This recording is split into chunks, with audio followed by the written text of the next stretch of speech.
মৌসুমি ফল খাওয়ার অনেক উপকারিতা রয়েছে। এখানে কিছু প্রধান উপকারিতা তুলে ধরা হল। ১. পুষ্টি সমৃদ্ধ। মৌসুমি ফলগুলোতে প্রাকৃতিকভাবে ভিটামিন, খনিজ এবং অ্যান্টিঅক্সিডেন্টের পরিমাণ বেশি থাকে। মৌসুমি আবহাওয়ার সঙ্গে মানানসই হওয়ায় এই ফলগুলোতে প্রয়োজনীয় পুষ্টি উপাদান সর্বাধিক পাওয়া যায়। ২. সতেজ এবং প্রাকৃতিক। মৌসুমি ফল সাধারণত রাসায়নিক প্রক্রিয়ায় সংরক্ষণ করা হয় না, ফলে এগুলো সতেজ এবং প্রাকৃতিক থাকে, যা শরীরের জন্য উপকারী। ৪. পরিবেশ বান্ধব।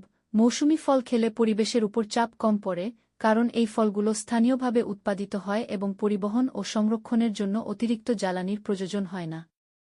৫. রোগ প্রতিরোধ ক্ষমতা বৃদ্ধি। মৌসুমি ফলের মধ্যে বিভিন্ন প্রয়োজনীয় ভিটামিন, যেমন ভিটামিন সি এবং অ্যান্টিঅক্সিডেন্ট থাকে, যা রোগ প্রতিরোধ ক্ষমতা বৃদ্ধি করে। ৬. শরীরের পানি সরবরাহ বজায় রাখে। অনেক মৌসুমি ফলে উচ্চ মাত্রায় পানি থাকে, যা শরীরকে হাইড্রেটেড রাখে এবং ত্বক ও শরীরের স্বাস্থ্য ভালো রাখে। এই কারণগুলোই মৌসুমি ফলকে একটি পুষ্টিকর ও স্বাস্থ্যকর খাদ্য হিসেবে বিবেচিত করে।